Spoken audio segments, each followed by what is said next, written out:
So if you've been spending any time researching mechanical keyboards, you'll have realized one of the main choices you have to make is what layout, what size to go for. So assuming you're going to go for something that isn't a full-size one with the numpad and the arrow keys, you sort of have to make a choice as to what you want to do. So the 60% keyboards, which is like this one here, that's, looks like a fairly traditional kind of keyboard, but you've got some oddity with there's no arrow keys. Some 60% keyboards have little arrow keys here and some don't. But then you've got these little guys, which is the 40% keyboards. So after living with the 60% board for a year or so, I kind of was ultimately left with the idea of pursuing a 40% board, just because of all the kind of ideas and problems that I had with the old keyboards still applied to that 60% one too.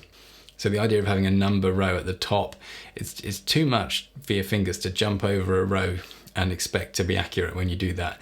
There's more to it than that as well, because when you come back after having gone so far, it's more effort to reorient your fingers in the home position again.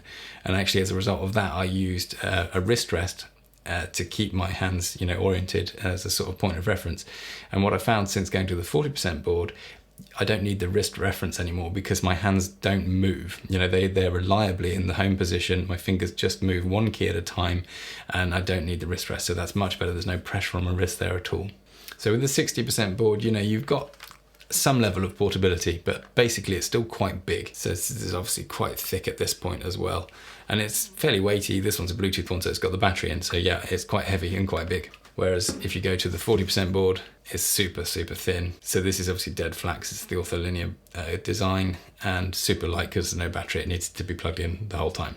Now, if I put my fingers on this, we can just look at what the 40% board does in terms of positioning those keys for you. So if on the home row, F and J with my index fingers, if I look around the board, I can see every single key on this board is only ever one space away from that home row. Obviously except for the bottom row, which you use with your thumbs. The whole bottom row modifies essentially a space, and the layer keys here, which is a kind of part of the 40% board idea. So you push those and you get completely different set across the whole keyboard, and you can go up a layer or down a layer with those two, or push them both at the same time for a completely different third layer. Little fingers, obviously you've got the diagonal ones for the top right corner and the top left corner, and then these two here, and then shift. So they're just going down. So if we just jump back to the 60% board, we can see just how far away these outer keys are from your home row. So to do backspace, I have to kind of jump over this row and right out to that corner. It's a real stretch. Same with escape. And even things like enter, I have to jump over this key to get to enter. So basically with the 60% board, everything is kind of stretched. You've got all these big movements, which always pushes you away from that home orientation. And that's why I ended up needing the wrist support.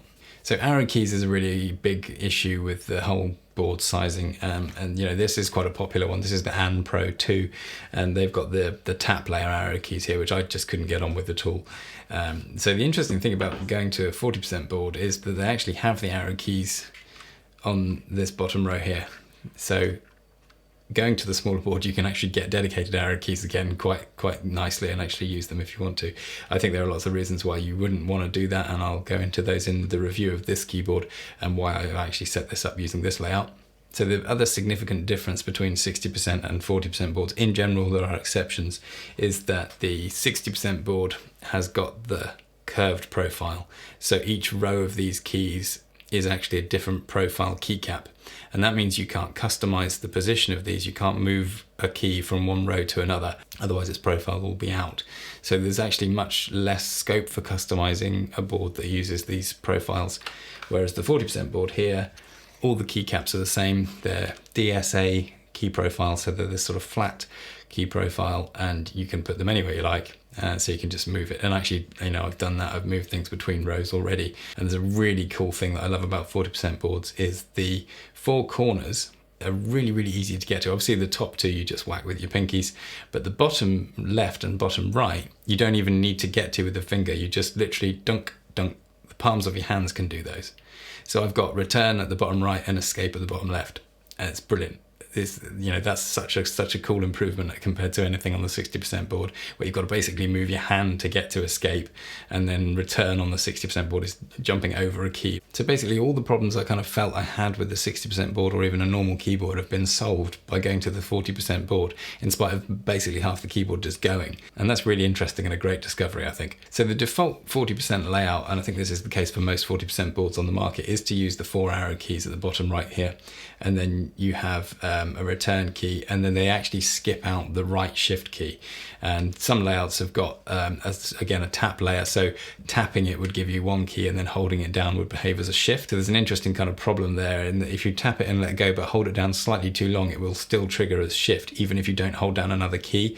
And I don't know if any other boards have dealt with that slightly differently. It sort of almost seems like you should treat it as the normal key unless another key is held down, and that should be the switch, but instead it's a timeout. So if you tap it and let go within that timeout, it serves as the tap layer. If you go past that timeout, it behaves as the shift key, irrespective of if you've held down another key inside that gap or not. And I just couldn't get on with that difference in behavior between the key there. So I've actually changed the layout, and I've gone for a dedicated shift key.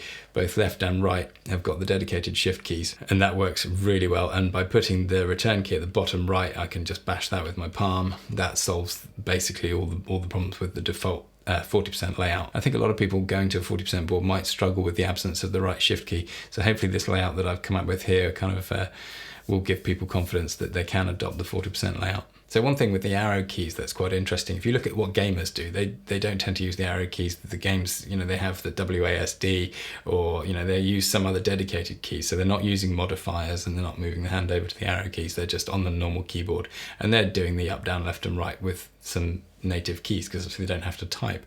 And with the software I use, Vim, for programming, HJK and L do the same thing. So when I'm in Vim, I can just use the sort of, they move my cursor up, down, left and right. I don't need any dedicated arrow keys in that situation. So what I've done for this is actually used a really interesting idea. I've got a left and right dedicated arrow key, and then I have used the tap layer system on the left one. So if I hold that down, HJK and L actually then become normal arrow keys.